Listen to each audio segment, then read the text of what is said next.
My family texted, "We need space from you. Please don't reach out anymore at all." My aunt packed them up.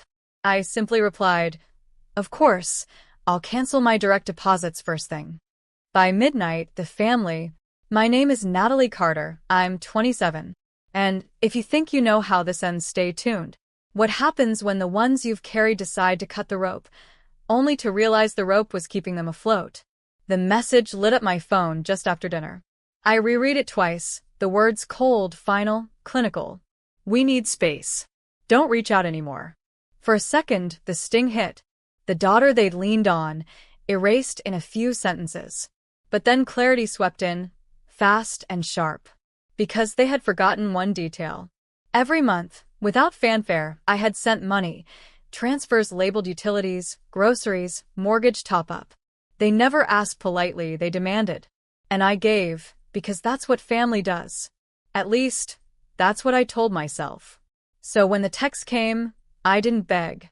I didn't cry. I typed my reply with hands steady as stone. "Of course, I'll cancel my direct deposits first thing." And I hit send.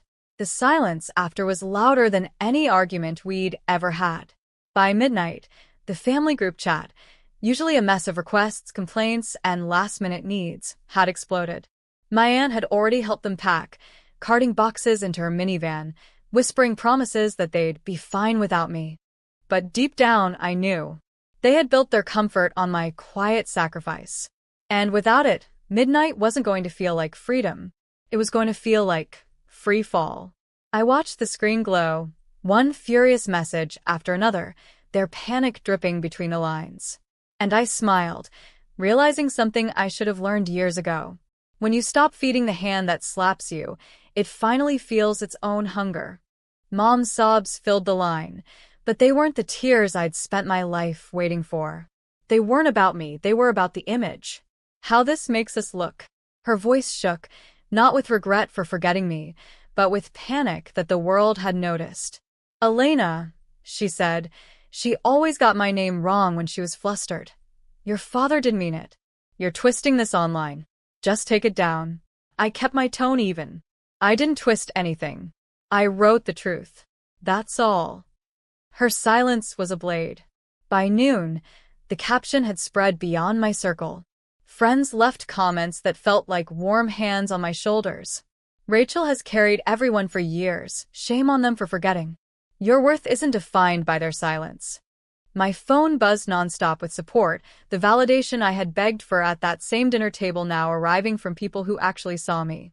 But then came the backlash. A text from my older brother. "Take it down. You're humiliating us. Family issues stay private." I stared at the words, laughed once, sharp and bitter, and replied, "So does gratitude. But you didn't keep that private." No response. For years, they had wrapped themselves in secrecy, shielding every slight and insult with family privacy. Now, their armor had cracked with one caption, and the world peered inside. That evening, I sat by my window, city lights flickering, and scrolled through the photo again. Their faces glowing under the chandelier, glasses lifted high, and me, blurred at the edge, unmentioned, invisible. Except now, invisibility had turned into visibility. Their omission had become my spotlight, and for the first time, they weren't in control of the narrative. I was. By Monday, the caption had grown legs. An aunt called, her voice hushed but sharp.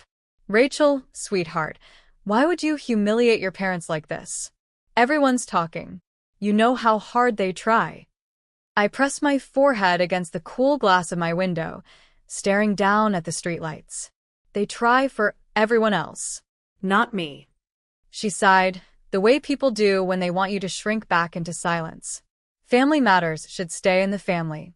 I almost laughed. That line again. Privacy had always been their shield, a way to erase my feelings while protecting their image. But privacy hadn't fed me when I skipped meals to pay rent. Privacy hadn't clapped for me at my art show. Privacy hadn't remembered my name in a Thanksgiving toast. When I hung up, I opened my phone. Dozens more messages waited. Colleagues who admired my work, friends who reminded me of my worth, even acquaintances who barely knew me but understood the sting of being invisible.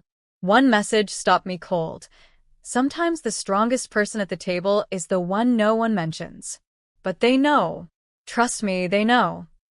I let the words sink in. Maybe they did know. Maybe my parents' silence wasn't forgetfulness. Maybe it was willful. They had always elevated my siblings, praising their safe careers and conventional lives. My work didn't fit their mold, so they erased me. That night, Dad finally called. His voice was low, rough. Rachel, you need to apologize to your mother. She hasn't slept since your post. You've embarrassed us in front of everyone.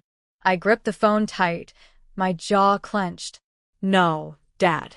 You embarrassed yourselves. I just refused to cover it up.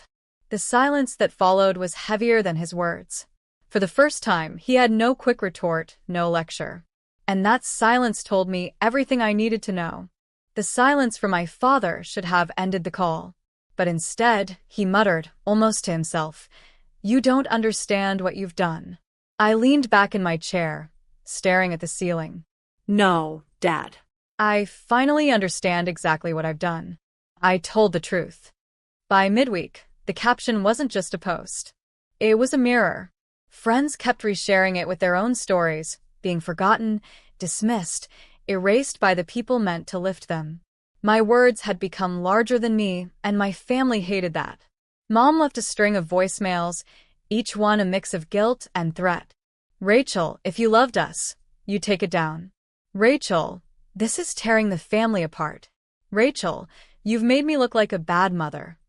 I played them one by one, each message confirming the truth I had known all along. It wasn't about me, it never was.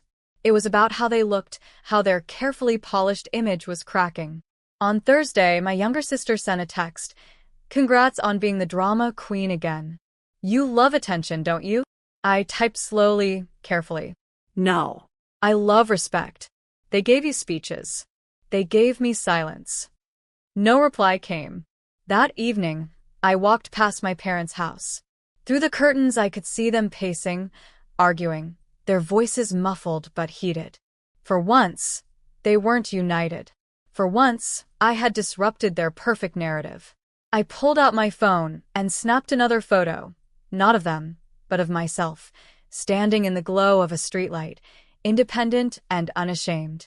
I posted it with a new caption. "Respect isn't a favor. It's a right. And when it's withheld, silence becomes a weapon." The likes and comments rolled in again, a flood of validation stronger than any Thanksgiving toast could offer. And as the night deepened, I felt something shift. For years, I had begged to be seen. Now, their refusal to see me had made me visible to everyone else. They couldn't erase me anymore.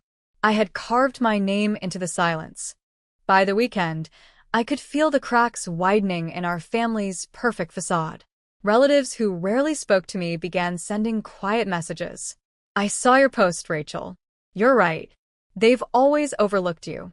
Others reached out with cautious sympathy, tiptoeing between truth and loyalty. The ones who stayed silent told me the most. Silence meant agreement, even if they didn't have the courage to say it aloud. Meanwhile, Mom's calls shifted from sobbing to sharpness. "Do you realize how selfish you sound? Your siblings are furious. You've humiliated us in front of everyone." Her words were fire meant to burn me back into silence. But instead, I felt stronger. "I didn't humiliate you," I replied flatly. "I just refused to carry your erasure quietly." That night, I sat at my desk and opened the photo again. My siblings, glowing under the chandelier, raising glasses to speeches in their honor. My absence at the table now screamed louder than their names ever could. I thought of every year before, when I had cooked dishes, set the table, cleaned in silence while their accomplishments were paraded. How many times had I told myself, next year will be different? But it never was. Thanksgiving wasn't a dinner. It was a stage. And I was never invited to step into the light.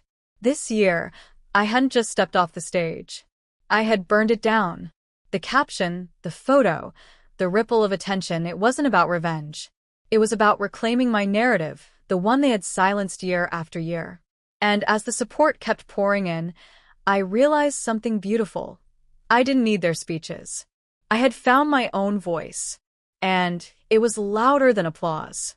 By the sixth day, the tension had grown unbearable for them. Dad left a terse voicemail this time, stripped of his usual authority. "Rachel, just come home. We'll talk about it at the table." Enough of this nonsense. The irony stung. He wanted me back at the same table where I had been invisible, the same table where every speech had skipped me like I wasn't even breathing. Now, suddenly, my absence mattered. But I wasn't rushing back to fill a chair.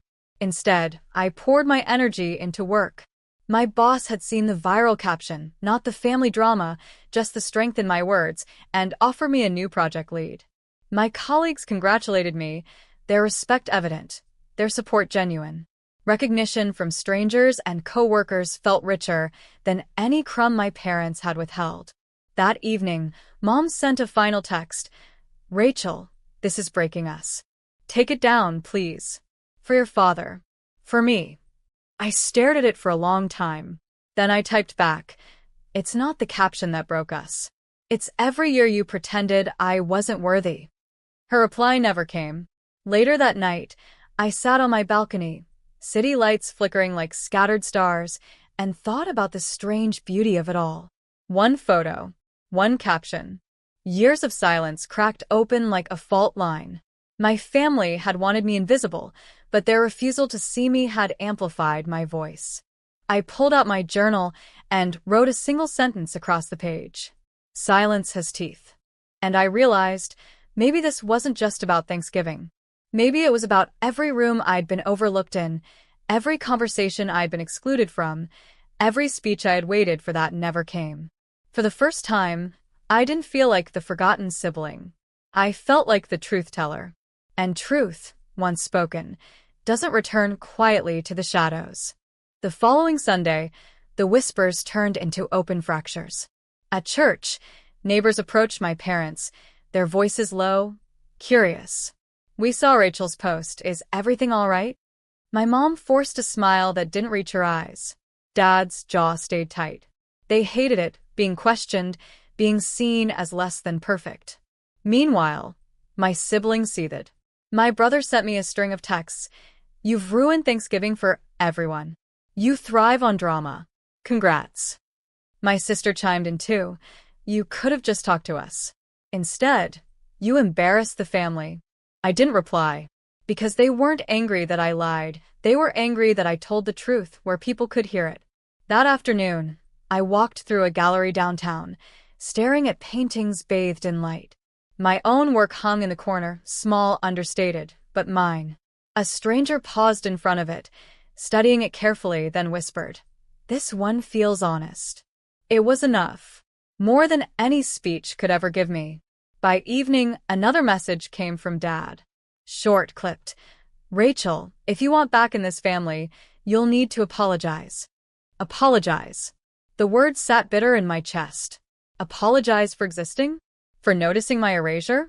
For finally giving voice to years of silence? I typed my reply slowly, each word deliberate. "I won't apologize for telling the truth. Respect isn't conditional. Either you see me or you don't, but I won't disappear again." No response. Only the sound of my own heartbeat, steady and sure. I looked at the photo once more, that Thanksgiving table, the glow of laughter, their glasses raised without me. And I realized it wasn't just a memory of exclusion. It was proof of transformation. They had tried to erase me, but I had written myself back into the story. And this time, the spotlight wasn't theirs to control.